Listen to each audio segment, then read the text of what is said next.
먼저 1시 30분부터 2시 10분까지 마선 고구려비 서체와 금속문학적 문제점이라는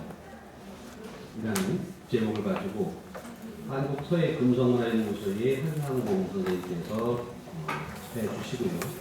발표를 해주시고 장준규 씨께서 논평을 해주시겠습니다. 또 두 번째 발표는 문성재 우리 역사연구재단의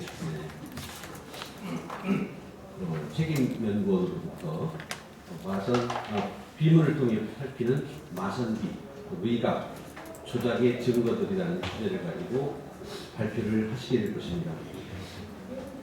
여기에 대해서 인하대학교 한국학연구소의 조우연 선생님께서 논평을 해주시겠습니다. 사실 지금 여러분들이 보시고 있는 그 마선 고구려비 2012년도에 발표가 됐죠. 상당히 동아시아의 아주 중요한 역사적 관점을 가지고 있는 비로서 사실 이것이 진작이나 위작이나를 가지고 상당히 논란이 많은 상황입니다. 저도 그동안에 광개토리암기라는 것을 가지고 제가 박사 과정의 연구를 통해 봤기 때문에 여기에 대한 관심이 많아서 일단 추후에 나도 제가 질문을 하거나 함께 토론할 시간이 있을 것 같습니다. 오늘 지금 우리가 여기 중국에 오셨는데 사실 고구려라고 하는 그런 이런 나라는 환인이라고 하는 지역에서 주몽이 세운 나라죠. 37년입니다. 그 이후에 유리왕 22년에 다시 AD 2년인가요?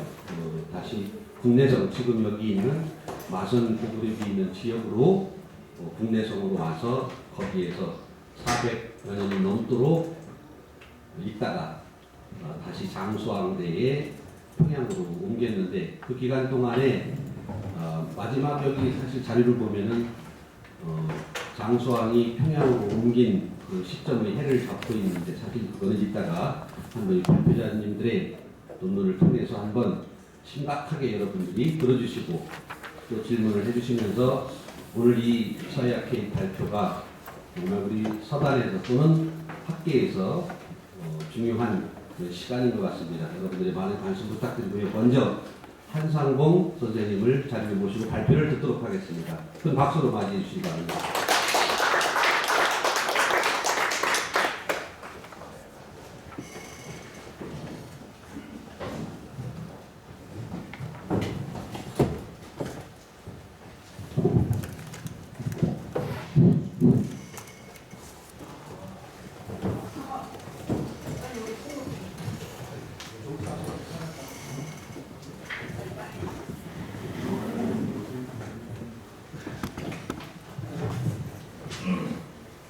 안녕하십니까. 한상봉입니다. 제가 오늘날까지 서예와 현직에 관심을 가지고 공부한 지 벌써 한 40년은 되었습니다.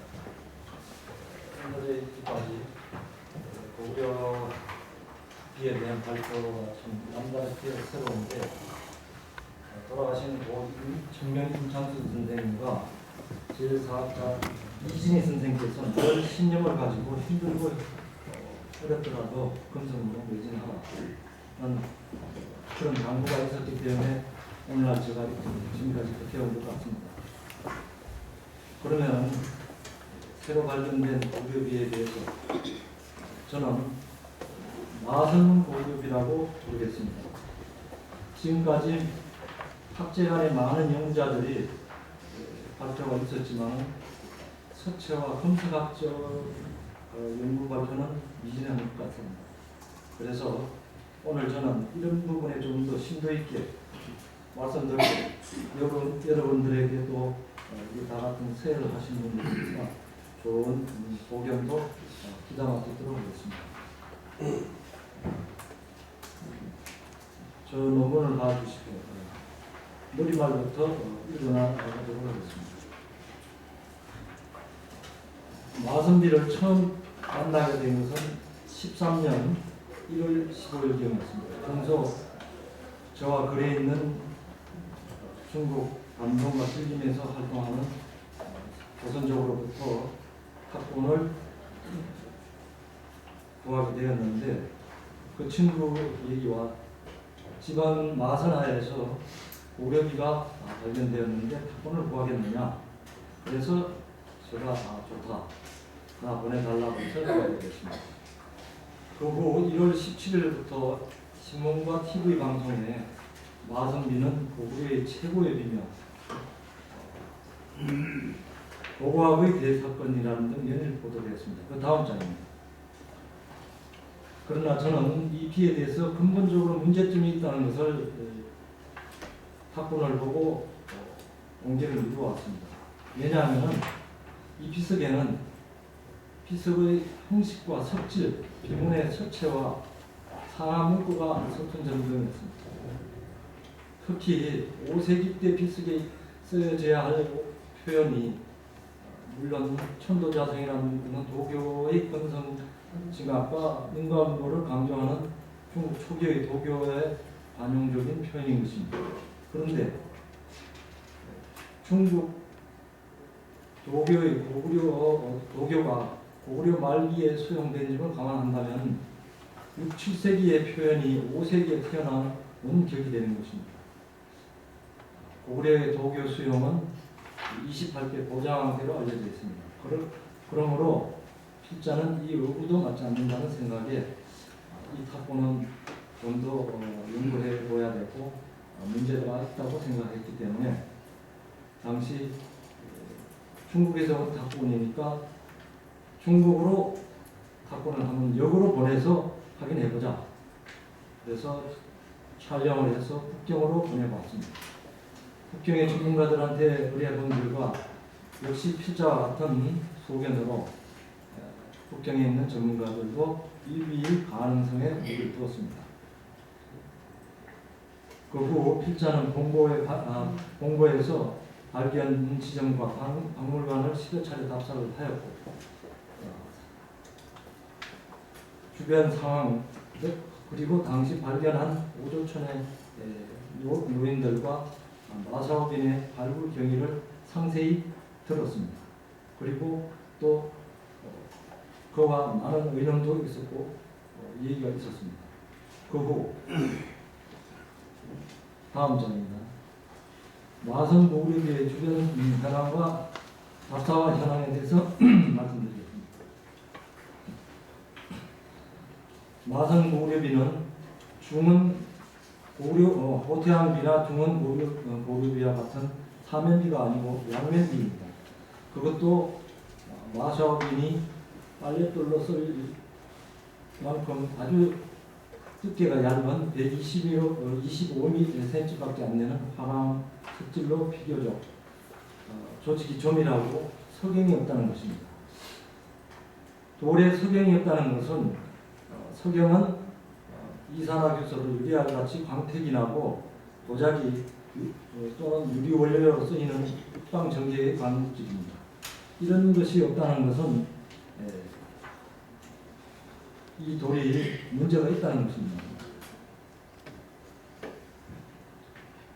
2012년 6월 하순 마사오비는 집 마당에 작은 창고를 지을 생각에 마선하에서 모래알과 자갈을 삽으로 채취하던 중 잡초와 키 작은 버드나무가 무성한 곳에서 그림에 보이는 그림 필자가 손가락질을 하는 곳에서 피석을 발견했습니다. 그리고 그가 집으로 가져와서 그 마사오빈의 흔한 미술교사가 와서 탁본을 하였습니다. 그것이 대략 5, 6권 정도 된다고 합니다. 이 상황은 주위 사람들과 마사오빈으로부터 직접 들은 사실인 것입니다. 마사오빈이 집 담벼락에 있는 피석이 그림 2를 보면 되겠습니다. 확대경으로 살펴보면 거뭇거뭇한 목자옥이 나타납니다. 그 다음 공안국과 박물관에 신고를 해서 박물관 직원들이 춘천으로 옮겼습니다. 천추묘 보호관리소에서 토난 시기가 한국인 여행진이 촬영한 날짜 8월 14일입니다. 한국인 여행객들이 촬영한 영상을 나중에 보시게 될 텐데요. 구경하는 분들이 하는 말이 들립니다. 글자가 잘 보인다. 저것은 아무래도 고려비 같다. 이런 얘기가 나옵니다. 그런데 지금 우리가 고려비 현상을 보면은 글자가 마모가 굉장히 심하고 아주 마모가 심한 정도가 아니라 집안 박물관에 가서 보게 되면 아주 백비로 나타나 있습니다. 그거는 나중에 말씀드리겠습니다. 이튿날 8월 15일 날 착공한 것이 소위 주영순 본 사진에 보이는 세번 사진인데 이 탁본이 고려비 지방 고려비 책자에도 실려져 있는 사진입니다. 그리고 고려비임을 그때야 확인하고 박물관으로 옮겼고 특수 저장고에 저장하고 직원을 배치한 것 같습니다. 그렇다면은 마소빈이 비석을 발견하고 박물관에 입고하기까지는 약 2개월이라는 시간이 차이가 납니다. 그러나 중국 측에서 발표한 자료를 보면은 7월 29일 날 마소빈 집에서 비석을 발견하고 박물관으로 가져왔다. 그렇게 얘기하는데 마소빈의 말과 박물관 말 어느 쪽이 맞는지는 앞으로 더 두고 봐야 할 문제입니다. 필자가 마지막으로 집안을 방문한 날이 8월 16일입니다. 그 다음 날 만난 마소빈은 정부로부터 아무런 보상도 받지 못했다. 그러나 저는 중국에 갔을 때 벌써 들리는 소문에 마소빈은 중국 정부로부터 1만 위안을 받으라는 제시를 뿌리치고 거절하다가 중국 측이 그러면 3만 위안 주겠다. 그래서 마소빈은 3만 위안을 받았다고 소문이 났습니다. 이런 것조차도 벌써 알려져 있는데 마소빈은 또 거짓말을 하는 것입니다. 과연 정부가 거짓말을 하는 것인지 마소빈이 거짓말을 하는 것인지는 또 알 수가 없는 것입니다. 다음 장을 보겠습니다. 마성비의 분석에 들어가겠습니다. 필자가 판독한 글자는 168자입니다. 중국 측 공독 판독한 글자가 156자입니다. 물론 이 중국 측과 저가 판독한 글자 중에는 판독한 글자들이 상반되어 있는 것은 사실입니다. 그리고 이 피석의 뒷면을 보게 되면은 흐릿하게나 문자가 나타나는데 그거는 추독도 불가능한 상태입니다. 마성비를 대략 번역한다면 다음과 같습니다. 입장을 보는 이 해설문은 여러분들이 보시고요.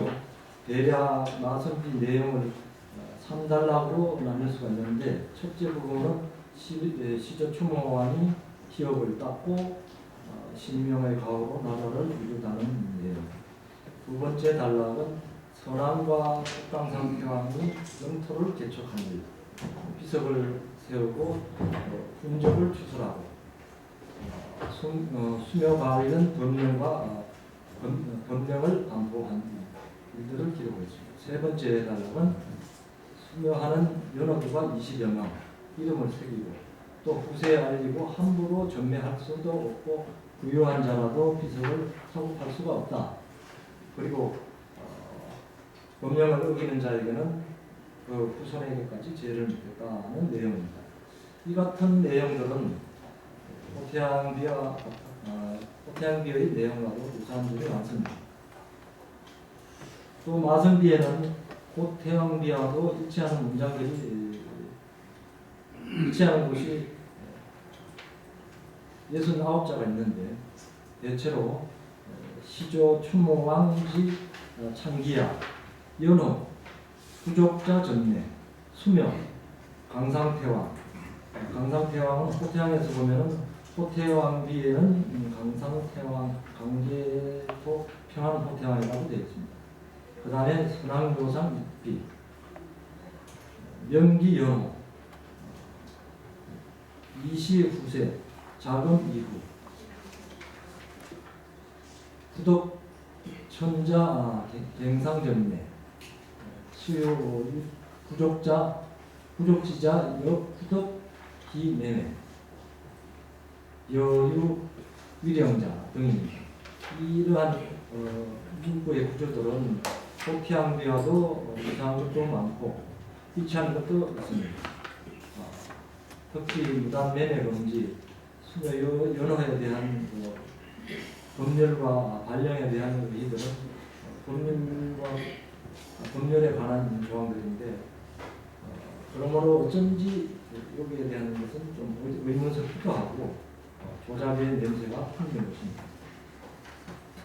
다음은 서체 특징 비교와 검토를 해보겠습니다. 사실 이 부분이 매우 중요한 부분이기도 한데요. 왜 이렇게 마선비에는 각 서체가 많이 나타나는지, 과도기적 서풍으로 쓴 이유는 또 어떤 것인지, 왜일까? 이것은 다분히 인위적이고 조작으로 피서의 시대를 높이 잡아서 고구려가 한나라의 문화를 전성한 후속가로 만들려는 중국의 속셈인 것입니다. 중국 사회과학원 부원장인 장보기는 그의 발표를 보면 정묘년 간석이라는 문구가 드러나면서부터 그들의 주장이 사실 꼬이게 된 것입니다. 장보규가 발표한 정묘년 간석이 나왔는데 손인걸과 정철하는 두 사람은 이 정묘년 간석조가 자기네들은 눈이 어두워서 잘 안 보이는지 글씨가 마모가 돼서 잘 나타나지 않는다라고 밀어붙이는데, 분명히 장보규와 같이 조사했던 5명은 정면용 간섭이 있다고 말을 했습니다. 여기에 대해서 좀 있으면 PPT로 필자가 소장한 탁본하고 중국 지방박물관에서 소장한 탁본들을 비교해서 서체와 그 특징, 문제점을 살펴보기로 하겠습니다. 마선비에 대해서는 대체적으로 5가지 서체가 나타나는데, 첫째는 해서체, 두 번째는 예서체, 그 다음은 팔본, 호태양체, 목간체, 이체자체, 이렇게 각체가 나오는데, 그러면은 PPT로 한번 살펴보도록 하겠습니다.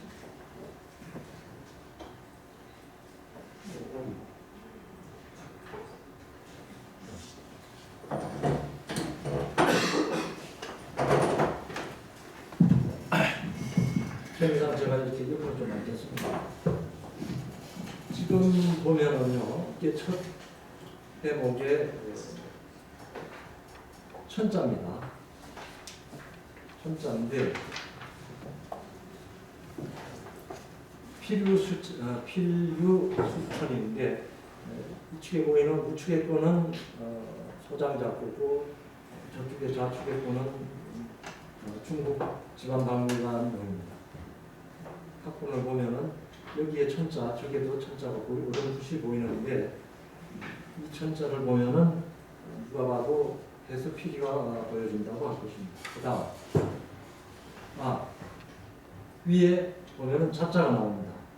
역시 중국 것과 저 것을 비교해 보면은 자자가 나오는데, 이 자자는 호태양 서체를 보여줍니다.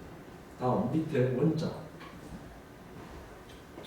원자는 예서를 보여줍니다.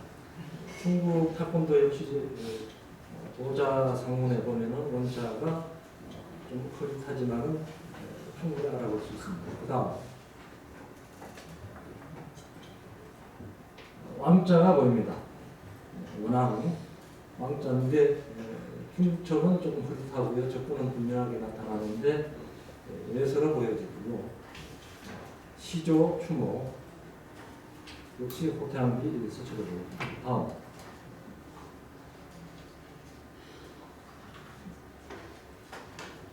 다음 이것은 첫째 줄의 마지막 단락입니다. 다음. 이것이 이행의 자자입니다. 저기 중국책과 비교해봐도 저 끝은 좀 뚜렷하지만 역시 자자가 보여지는데 이것은 예수처럼 보여집니다. 이 앞에 불 끄고 하면 잘 네, 이거 좀 끄고 끄고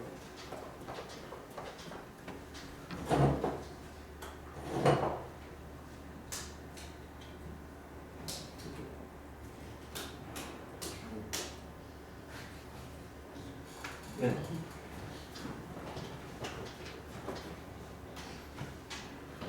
자하백, 자하백, 다 같이 자하백으로 보여줍니다. 자자는 예서로 보여줍니다. 다음 이행입니다. 여기에는 신자로 보여지는데요. 저쪽에 중국적도 또 신자가 어렴풋이 보여지고요. 이거는 신자가 이체자로 보여지기도 하고,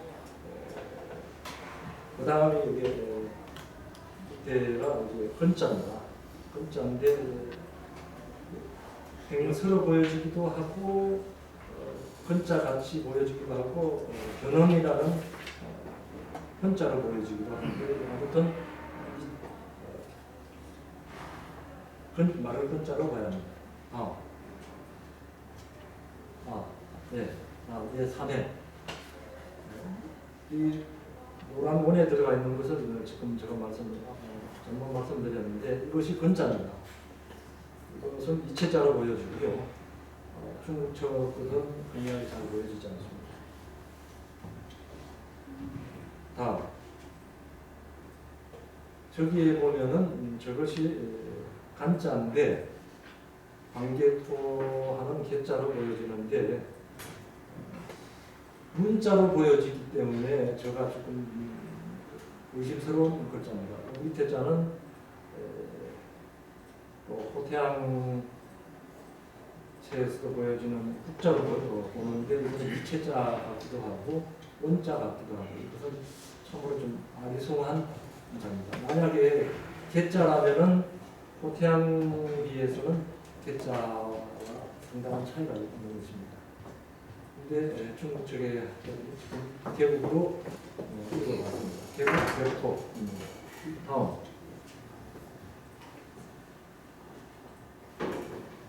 다음 삼행으로 되어있어요. 삼행의 이때목입니다. 다음 저기에 보면은 저는 원래라고 읽었는데 중국 측에는 글자가 보이지 않습니다. 그 다음에 연호라고 저는 받고 중국 측도 역시 연호를 받습니다. 다음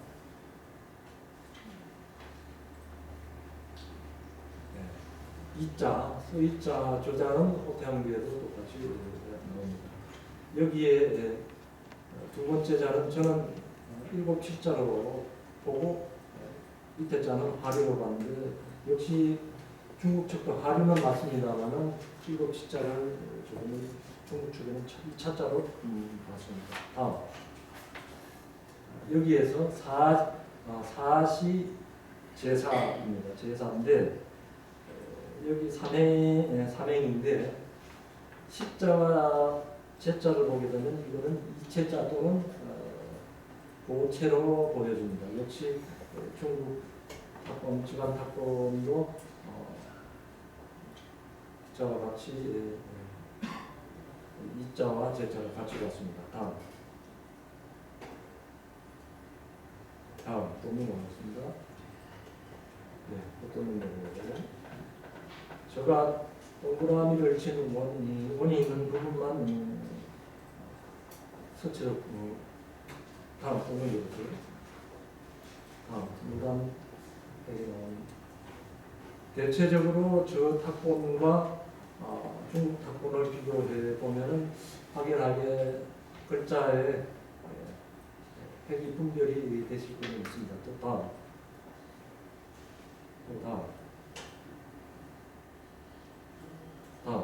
육행. 여기에 나오는 왕자가 보이는데 오행입니다. 이 왕자는 8본체로 보여집니다. 이 왕이 강상 태왕 태왕입니다. 네, 여기 나옵니다. 태왕, 저기도 태왕으로 나오죠. 이것은 역시 태왕은 8번째로 보여지고요. 다음 왕자가 또 나옵니다. 이 왕자는 6처럼 보여집니다. 다음, 저기에 벼화변에다가 납신자를 했는데 여자는 신자의 이체자로 보여집니다. 역시 주석적도 그렇게 보여지고요. 다음, 지금 5행까지 봤습니다만은 이렇게 오체와 이체자와 예서와 해서와 막 뒤죽박죽 나오고 있는 겁니다. 6행으로 계속 가겠습니다. 다시 다음, 예. 여기에 보면은 추술 선왕이 나옵니다. 선왕이 나오는데 이 선왕자를 여러분들 잘 보시면은 선성, 중국책이나 제가 가지는 탁구이나 뚜렷하게 선성으로 볼 수 있는데 이거는 조전비 서체가 뚜렷합니다. 다음, 또 다음, 다음, 네. 여기에 보면 6행의 마지막 단락에 내려가서 강자인데 이것은 이체자로 보여지고요. 개자는 역시 이체 또는 약자로 보여집니다. 강계. 다음, 실행에 들어갑니다. 이것은 실행의 윗부분들이고요. 여기 제일 위에 부분이 이것이 정자입니다. 정자고요. 저 중국적 비문을 보면은 글자 같은 형태가 나타나고 있습니다. 다음, 여기에서 보면은 누가 봐도 묘년이 확연하게 드러납니다. 그러나 어렴풋이 중국 탁본도 보면은 묘와 연을 읽을 수 있습니다. 연자는 벼와 밑에 일천천자 한 것입니다. 그런데 중국 측에서는 연으로 보지 않고 장도구 선생은 이 자를 세자로 봤습니다. 그리고 여기 보이는 자가 간자인데 이 간자는 이체자로 보여집니다. 다음이 서자. 다음, 실행의 제일 밑자가 자자입니다. 자자인데 이 자자는 마선비 일행의 자자와 실행과 같은 오탕비 서체입니다. 그 다음이 무자정인데 역시 중국 탁본도 보면은 무자라고 읽을 수 있는데 여기에서 학자들이 지금 무자냐 무오냐 서로 주장이 좀 다르고 있습니다. 다음 저기에 보면은 저는 전으로 봤는데 어떤 분들은 또 신으로 보는 분도 있고 그래서 아무튼 글자가 저자는 이체자로 보여집니다. 다음, 이것은 칠행의 마지막 밑에 단락 부분인데요. 금자로도 보여지기도 하고 영자로도 보여지기도 하는데 물량상 여기에서는 영자로 아마 읽어야 되는 것으로 알고 있습니다. 그 다음은 기자, 축자, 독자.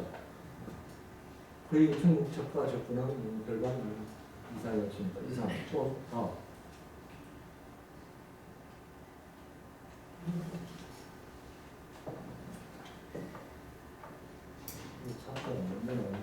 먼저 넘어가는 것 같은데 뒤로 뛰어갑니다.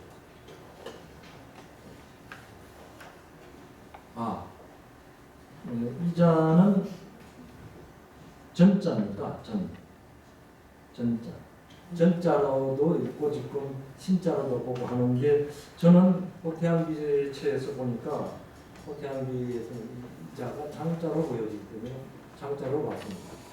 밑에 자는 교자, 그 다음은 안내자, 이상, 또 다음, 다음, 그 다음에 여기에서는 설명이 안 되어 있는데 저기는 원자자인데 저자는